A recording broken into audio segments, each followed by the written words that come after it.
Afinal, o hip hop é de direita ou de esquerda? Para entender esse debate, a gente precisa voltar no tempo, olhar para as raízes, entender de onde veio esse movimento cultural. O hip hop nasce no Bronx, em Nova York, nos anos 70, mais precisamente em 1973, numa festa de quebrada organizada por Cindy, a irmã do DJ Kool Herc. Ali nascia um som novo. Herc soltava as batidas, Kool Rock rimava, e sem saber, eles criaram uma cultura. Mas para entender o que isso realmente significa, a gente precisa voltar mais, até a Segunda Guerra Mundial.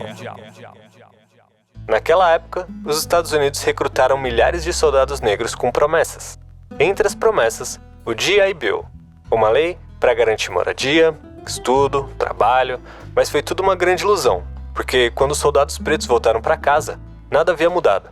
Cada estado tinha sua própria autonomia, e nos estados do Sul, que ainda eram abertamente racistas, as leis de Jim Crow impediram que os veteranos negros tivessem as mesmas garantias sociais que os brancos, mesmo depois de lutarem na guerra. Os Estados Unidos combateram os nazistas, mas mantinham o racismo institucional dentro de casa. Toda essa repressão gerou uma fagulha de revolta. Em 1955, Rosa Parks recusa ceder um assento que era garantido por lei a um branco. Isso se torna um ponto de virada para movimentos sociais. Após a prisão de Rosa Parks, Martin Luther King liderou um boicote aos ônibus de Montgomery. Esse evento marcou o início de sua liderança no movimento pelos direitos civis e sua atuação como orador público.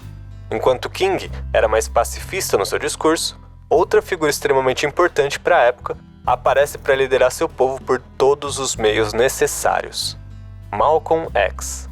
Mas a pergunta que ficou nas ruas não era só onde estão nossos direitos? Era também como a gente vai lutar por eles? Com diálogo ou com confronto? Essa escolha mudaria tudo que viria depois, inclusive o hip hop. Nos anos 60, essa frustração com a estrutura de poder se transforma em resistência organizada. As lutas pelos direitos civis ganham força nas ruas e se radicalizam nas periferias. Movimento como o dos Panteras Negras e os Young Lords entendem que não basta pedir por igualdade, é preciso tomar o poder coletivo nas mãos. Eles criaram programas sociais, café da manhã para as crianças, clínicas de saúde, aulas de educação política, mas também pegaram em armas, não por ódio, por sobrevivência. Era para se proteger do Estado e da polícia que matava sem motivo e saía impune. O FBI criou o COINTELPRO, com a missão de destruir os movimentos. Prendiam lideranças, infiltravam agentes e assassinavam quem representava uma ameaça ao Estado. Chamavam os panteras de terroristas. Diziam que incentivava ódio contra brancos. A máquina tinha medo de ver o povo preto exigindo vingança em vez de reparação. Mas essa esperança de uma vida mais justa vira luto quando os jornais da época publicam que Fred Hampton, líder dos Panteras Negras, havia sido assassinado pela polícia enquanto dormia ao lado de sua esposa grávida. Se a polícia pode entrar na sua casa e te matar dormindo, quem te protege da polícia? A cidade entra em colapso econômico. A indústria foge dos bairros periféricos, o desemprego explode, os brancos de classe média correm para o subúrbio e quem fica corre o risco de perder tudo em um incêndio. Literalmente. Com a crise, a prefeitura corta tudo: saúde, educação, transporte, até os bombeiros. Muitos donos de imóveis, sem conseguir cobrar aluguel de inquilinos desempregados, botam fogo nos próprios prédios para receber o seguro. E o que sobra dessas cinzas? Gangues, formadas não só por violência, mas pela urgência, identidade e sobrevivência. Em dezembro de 71, algo inesperado acontece. Representantes de várias gangues de Nova York se reúnem, mas não para brigar.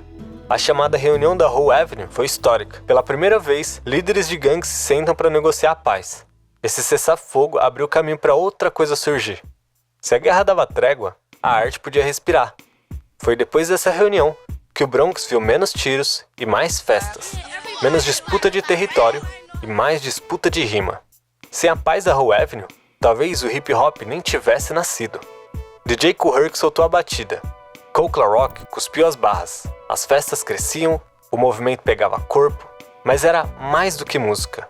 Afrika Bambaataa, ex-líder do Black Spades, uma das gangues que participou da reunião da Howe Avenue, vê na arte um novo caminho. Influenciado pelos Panteras Negras, ele transforma sua gangue em algo novo, a Zulu Nation.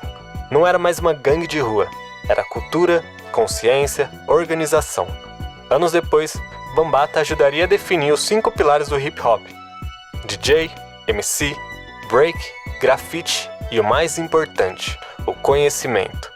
O hip hop vira válvula de escape. Jovens trocam armas por microfones, tiros por rimas, as ruas viram palco, os muros viram voz. Mas nem tudo era bem visto. A mídia chamava esses jovens de criminosos, retratava esse estilo de vida como vandalismo, como uma ameaça. Esse ponto é fundamental. O hip hop não nasceu só da pobreza e nem só da repressão. Nasceu da consciência, de uma juventude que viu o colapso, mas também viu a resistência. Artistas começaram a surgir, conquistando espaços que antes eram negados. O rap virou ferramenta de denúncia, de resistência, de identidade contra um sistema. Mas o que é esse sistema? Quando a gente fala em sistema, não é só no sentido abstrato. É o capitalismo em sua fase mais avançada, o capitalismo imperialista. O imperialismo atravessa fronteiras, transforma países em mercados, culturas em estéticas e vidas em estatísticas. Uma engrenagem onde governos e corporações se unem para controlar tudo, dos recursos naturais, aos corpos e até às ideias. É transformar a essência da vida em produto. Mas o que você entende por produto? Necessidades básicas como casa, trabalho, educação, segurança. Na lógica do capital, nada disso é um direito. Tudo tem preço. Mesmo que você consiga uma casa, você só vai morar nela se o seu salário permitir. E o seu salário não depende do quanto você produz, mas do quanto acham que você vale. Se quiser estudar para mudar de vida, vai ser bem complicado. Universidades públicas são poucas, as privadas são caras, e nenhuma foi pensada para incluir quem carrega a cor da exclusão. A lógica do mercado te isola, te empurra para os cantos esquecidos, onde falta tudo e sobra abandono.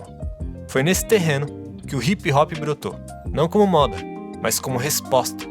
Public Enemy rimava Fight the Power, Dead Press falava de pan-africanismo e libertação, Racionais MCs denunciavam o genocídio da juventude preta nas favelas do Brasil. Quando as grandes gravadoras perceberam o potencial do hip hop, elas subverteram o movimento. Primeiro eles venderam, depois esvaziaram. Tiraram a crítica, mas ficaram com o ritmo.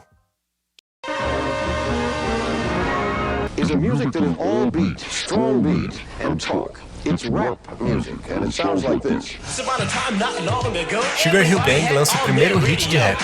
Anos depois, Run DMC faz propaganda para Adidas. A mesma Adidas com passado sombrio na Alemanha nazista. A imagem é comercializada a cada dia mais. Alguns artistas, como MC Hammer, abriram portas, mas ao mesmo tempo a indústria os usava como distração, promovendo sons leves, sem conflitos, enquanto silenciava vozes que confrontavam a ordem. Nos anos 80 e 90, a indústria percebeu que podia vender a estética, desde que omitisse a revolta. A lógica da indústria sempre foi clara. O rap podia falar de dinheiro, mulheres, carros e até armas, contanto que não falasse de revolução. Era a lógica dominante dizendo: desde que não me questione, você pode usufruir. Tudo virou figurino na mão das corporações. O boné, a calça larga, o corre, a vitrine preservava a imagem, mas não a ideia. So ain't nobody gonna perform for Donald Trump, huh? Which one of you jigaboo ass gonna be the first one to do it? I'm waiting. I'm gonna roast the out one of you Uncle Tom ass for doing it. Which one of you gonna do it first? Ozzy's the one that performs for himself. Alguns artistas, pressionados pela fama, pela estrutura ou por escolhas pessoais, passaram a dialogar com espaços conservadores. Não como traição, mas como reflexo de uma identidade coletiva cooptada. Não é que eles esqueceram de onde vieram, eles apenas se transformaram em produto. O caso do Dexter, que teve a sua música usada indevidamente pelo Pablo Marçal, um empresário, conservador e pré-candidato, mostra que, mesmo sem consentimento, a cultura negra é apropriada quando dá status. O sistema se apodera do que é lucrativo e descarta o que não cabe na sua lógica. Nos Estados Unidos, a 13ª emenda aboliu a escravidão, mas abriu uma brecha. Quem for condenado vira mão de obra do Estado. No Brasil a lei é outra, mas a prática é a mesma. Criminaliza a pobreza para lotar cadeias de negros e periféricos. A polícia é o braço direito desse sistema. Ocupa bairros, vigia, abate. Não é só matar, é criar medo. Segurar quem mora na margem, garantir que quem nasceu embaixo continue embaixo. Sair de casa sem saber se volta é parte desse controle. A guerra às drogas é só mais uma extensão disso tudo. Não combate o vício, seleciona quem vai para a cadeia. O crack, consumido nas quebradas, recebeu penas pesadas. Já a cocaína, usada pelos brancos ricos, quase nunca dá cadeia. O alvo não é a droga, é o bairro, é o corpo, é o lugar na hierarquia. Nada disso é por acaso. A justiça não falha. Ela cumpre exatamente o papel que o sistema espera dela. Manter a ordem onde os pobres pagam, mas são os ricos que possuem. No capitalismo, prisão é lucro, polícia é controle, justiça é seletiva. E se o hip-hop nasceu como resposta a isso, a sua despolitização não foi um acidente. Foi estratégia. I mean, nobody should be hitting lotto for 36 million and we got people starving in the streets. That is not idealistic, that's just real. That is just stupid. There's no way Michael Jackson should have, or whoever Jackson, should have $1 million, $2 billion and then have people starve. There's no way. There's no way. So these people should own planes and their people don't have houses, apartments, shacks, drawers, pants. You know what I'm saying? That bugs me. Not saying that when I'm never going to be rich and you know what I'm saying? But I'm saying it's a struggle and I think everybody should support it. And I think there's a way to pay for it. I think there is a way. It just takes to be revolutionary. Então, o hip-hop é de direita ou esquerda? Nascido das cinzas do Bronx pós-industrial, o hip-hop foi uma resposta orgânica de uma juventude que viu seus pais serem traídos pelo J. Bill, seus líderes serem caçados pelo COINTELPRO, suas comunidades serem deliberadamente abandonadas. Não foi um movimento de esquerda partidário, até porque nos Estados Unidos, ser abertamente socialista era literalmente uma sentença de morte. Mas era em sua essência um projeto coletivista, das block parties que reuniam milhares sem cobrar ingresso, dos 5 elementos que valorizavam o conhecimento e a união, até a Zulu Nation, que transformou gangues em ativistas. Hoje, quando a gente entra nos comentários de um vídeo de batalha de rima e vemos discurso de ódio sendo normalizados, a gente tá vendo o resultado de um esvaziamento calculado. A mensagem que fica é que a favela vence quando um favelado venceu, criando um senso de individualismo dentro de uma cultura que sempre foi coletiva. O sistema faz o oprimido acreditar que não há mais pelo que lutar, porque alguns de nós venceram. A gente só vai vencer como movimento quando enterrarmos a palavra vencer como vitória individual e trouxermos de volta o verbo como uma ação coletiva. No fim, a pergunta não é se é de esquerda ou se é de direita, é se você vai ser público ou fazer parte do movimento. A cultura nunca é neutra, ela é um campo de disputa. A narrativa vai continuar sendo moldada, muitas vezes pelas mãos de quem tem mídia, grana e interesse em manter tudo como está, e cada vez menos por quem sempre teve que lutar para existir. Então só temos 2 opções: resgatar a essência ou deixar que continuem usando ela contra a gente. Se a cultura é disputa, de que lado você tá?